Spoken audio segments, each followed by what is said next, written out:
नमस्कार दोस्तों, मेरा नाम अनुष्का सक्सेना है। आज हम हमारी पाठ्य पुस्तक स्पर्श के गद्य खंड का छठा पाठ अब कहाँ दूसरे के दुख से दुखी होने वाले पढ़ेंगे। तो आइए लेखक परिचय से आरंभ करते हैं। इस पाठ के लेखक हैं निदा फाजली। 12 अक्टूबर 1938 को दिल्ली में जन्मे निदा फाजली का बचपन ग्वालियर में बीता। निदा फाजली उर्दू की साठोत्तरी पीढ़ी के महत्वपूर्ण कवि माने जाते हैं। आम बोलचाल की भाषा में और सरलता से किसी के भी दिलो दिमाग में घर कर सके ऐसी कविता करने में इन्हें महारत हासिल है। वही निदा फाजली अपनी गद्य रचनाओं में शेर व शायरी पिरोकर बहुत कुछ को थोड़े में कह देने के मामले में अपने किस्म के अकेले ही गद्यकार हैं। निदा फाजली की लफ्ज़ों का पुल नामक कविता की पहली पुस्तक आई। शायरी की किताब खोया हुआ सा कुछ के लिए 1999 के साहित्य अकादमी पुरस्कार से सम्मानित निदा फाजली की आत्मकथा का पहला भाग दीवारों के बीच और दूसरा दीवारों के पार शीर्षक से प्रकाशित हो चुका है। फिल्म उद्योग से संबद्ध रहे निदा फाजली का निधन 8 फरवरी 2016 को हुआ। यहाँ तमाशा मेरे आगे किताब में संकलित एक अंश प्रस्तुत है। पाठ प्रवेश। कुदरत ने यह धरती उन तमाम जीवधारियों के लिए अता फरमाई थी जिन्हें खुद उसी ने जन्म दिया, लेकिन हुआ यह कि आदमी नाम के कुदरत के सबसे अजीम करिश्मे ने धीरे धीरे पूरी धरती को ही अपनी जागीर बना लिया और अन्य तमाम जीवधारियों को दरबदर कर दिया। नतीजा यह हुआ कि अन्य जीवधारियों की या तो नस्लें ही खत्म हो गईं या उन्हें अपना ठौर ठिकाना छोड़कर कहीं और जाना पड़ा, या फिर आज भी वे एक आशियाने की तलाश में मारे मारे फिर रहे हैं। इतना भर हुआ रहा होता तब भी गनीमत होती, लेकिन आदमी नाम के इस जीव की सब कुछ समेट लेने की भूख यही पूरी नहीं हुई। अब वह अन्य प्राणियों को ही नहीं, खुद अपनी जात को भी बेदखल करने से जरा भी परहेज नहीं करता। आलम यह है कि उसे ना तो किसी के सुख दुख की चिंता है, ना किसी को सहारा या सहयोग देने की मंशा है। यकीन ना आता हो तो इस पाठ को पढ़ जाइए और साथ ही याद कीजिएगा अपने आसपास के लोगों को। बहुत संभव है इसे पढ़ते हुए ऐसे बहुत लोग याद आएं जो कभी न कभी किसी न किसी के प्रति वैसे ही बर्ताव करते रहे हों। अब कहाँ दूसरे के दुख से दुखी होने वाले। बाइबल के सोलोमन, जिन्हें कुरान में सुलेमान कहा गया है, ईसा से 125 वर्ष पूर्व एक बादशाह थे। कहा गया है वह केवल मानव जाति के ही राजा नहीं थे, सारे छोटे बड़े पशु पक्षी के भी हाकिम थे। वह इन सब की भाषा भी जानते थे। एक दफा सुलेमान अपने लश्कर के साथ एक रास्ते से गुजर रहे थे। रास्ते में कुछ चींटियों ने घोड़ों की टापों की आवाज़ सुनी तो डर कर एक दूसरे से कहा, आप जल्दी से अपने अपने बिलों में चलो, फौज आ रही है। सुलेमान उनकी बातें सुनकर थोड़ी दूर पर रुक गए और चींटियों से बोले, घबराओ नहीं, सुलेमान को खुदा ने सबका रखवाला बनाया है। मैं किसी के लिए मुसीबत नहीं हूँ, सबके लिए मोहब्बत हूँ। चींटियों ने उनके लिए ईश्वर से दुआ की और सुलेमान अपनी मंजिल की ओर बढ़ गए।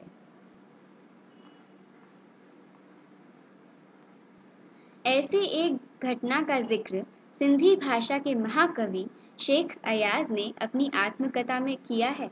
उन्होंने लिखा है, एक दिन उनके पिता कुएं से नहाकर लौटे। माँ ने भोजन परोसा। उन्होंने जैसे ही रोटी का कौर तोड़ा, उनकी नज़र अपनी बाजू पर पड़ी। वहाँ एक काला च्योंटा रेंग रहा था। वह भोजन छोड़कर उठ खड़े हुए।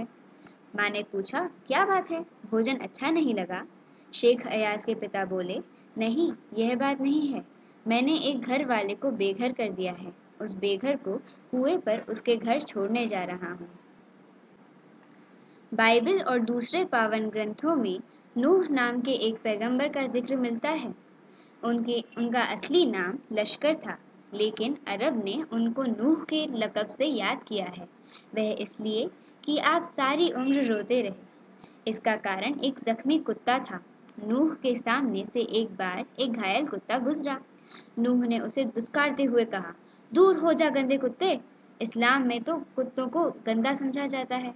कुत्ते ने उनकी दुत्कार सुनकर जवाब दिया, ना मैं अपनी मर्जी से कुत्ता हूँ, ना तुम अपनी पसंद से इंसान हो। बनाने वाला सबका तो वही एक है। मट्टी से मट्टी मिले खो के सभी निशान, किसमें कितना कौन है कैसे हो पहचान। नूह ने जब उसकी बात सुनी और दुखी हो मुद्दत तक रोते रहे। महाभारत में युधिष्ठिर का जो अंत तक साथ निभाता नजर आता है, वह भी प्रतीकात्मक रूप में एक कुत्ता ही था। सब साथ छोड़ते गए तो केवल वही उनके एकांत को शांत कर रहा था।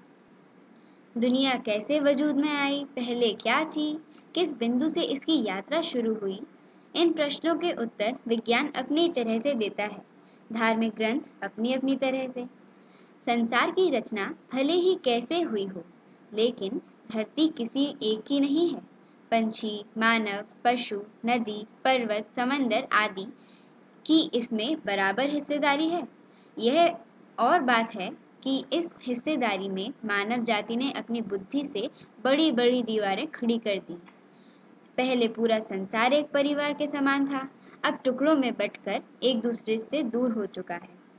पहले बड़े बड़े दालानों आंगनों में सब मिलजुल कर रहते थे, अब छोटे छोटे डिब्बे जैसे घरों में जीवन सिमटने लगा है।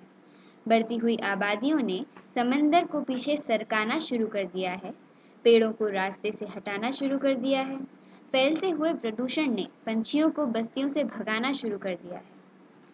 बारूदों की विनाश लीलाओं ने वातावरण को सताना शुरू कर दिया। अब गर्मी में ज़्यादा गर्मी, बेवक्त की बरसातें, जलजले, सैलाब, तूफान और नित नए रोग मानव और प्रकृति के इसी असंतुलन के परिणाम हैं। नेचर की सहन शक्ति की एक सीमा होती है।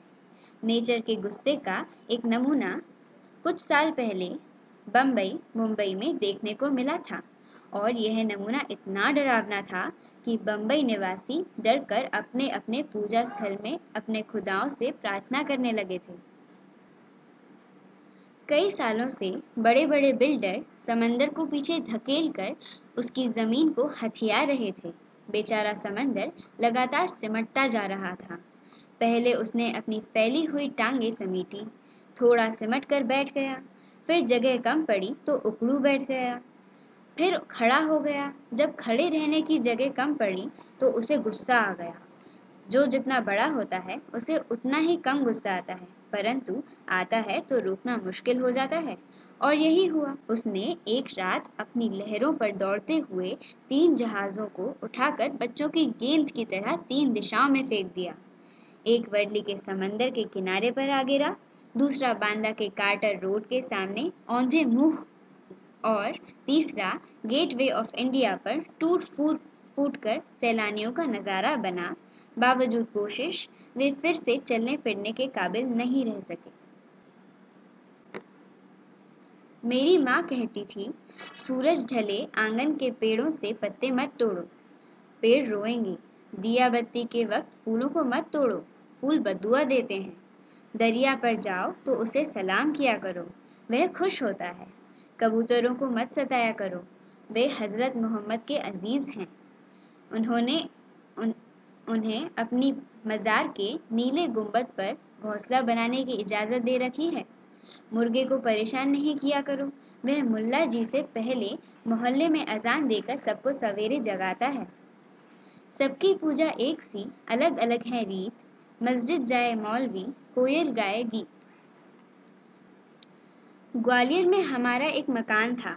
उस मकान के दालान में 2 रोशनदान थे। उसमें कबूतर के एक जोड़े ने घोंसला बना लिया था। एक बार बिल्ली ने उचक कर 2 में से 1 अंडा तोड़ दिया। मेरी माँ ने देखा तो उसे दुख हुआ। उसने स्टूल पर चढ़कर दूसरे अंडे को बचाने की कोशिश की, लेकिन इस कोशिश में दूसरा अंडा उसी के हाथों से गिरकर टूट गया। कबूतर परेशानी में इधर उधर फड़फड़ा रहे थे। उनकी आंखों में दुख देखकर मेरी माँ की आंखों में आंसू आ गए। इस गुनाह को खुदा से मुआफ कराने के लिए उसने पूरे दिन रोज़ा रखा। दिन भर कुछ खाया पिया नहीं, सिर्फ रोती रही और बार बार नमाज पढ़ पढ़कर खुदा से इस गलती को करने की दुआ मांगती रही। ग्वालियर से बंबई की दूरी ने संसार को काफ़ी कुछ बदल दिया है। वर्सोवा में जहाँ आज मेरा घर है, पहले यहाँ दूर तक जंगल था। पेड़ थे, परिंदे थे और दूसरे जानवर थे। अब यहाँ समंदर के किनारे लंबी चौड़ी बस्ती बन गई है। इस बस्ती ने न जाने कितने परिंदों चरिंदों से उनका घर छीन लिया है। इनमें से कुछ शहर छोड़कर चले गए हैं, जो नहीं जा सके उन्होंने यहाँ वहाँ डेरा डाल लिया है। इनमें से 2 कबूतरों ने मेरे फ्लैट के एक मचान में घोंसला बना लिया है। बच्चे अभी छोटे हैं, उनके खिलाने पिलाने की जिम्मेदारी अभी बड़े कबूतरों की है। वह दिन में कई कई बार आते जाते हैं। और क्यों ना आए जाए, आखिर उनका भी घर है। लेकिन उनके आने जाने से हमें परेशानी भी होती है। वे कभी किसी चीज़ को गिराकर तोड़ देते हैं, कभी मेरी लाइब्रेरी में घुसकर कबीर या मिर्ज़ा गालिब को सताने लगते हैं। इस रोज़ रोज़ की परेशानी से तंग आकर मेरी बीवी ने उस जगह जहाँ उनका आशियाना था एक जाली लगा दी है। उनके बच्चों को दूसरी जगह कर दिया है। उनके आने की खिड़की को भी बंद किया जाने लगा है। खिड़की के बाहर अब दोनों कबूतर रात भर खामोश और उदास बैठे रहते हैं, मगर अब ना सोलोमन है जो उनकी जुबान को समझकर उनका दुख बांटे, ना मेरी माँ है जो इनके दुखों से सारी रात नमाजों में काटे। नदियाँ सींचे खेत को, तोता कुतरे आम, सूरज ठेकेदार सा सबको बांटे काम। यहाँ इस पाठ का अंत होता है। धन्यवाद।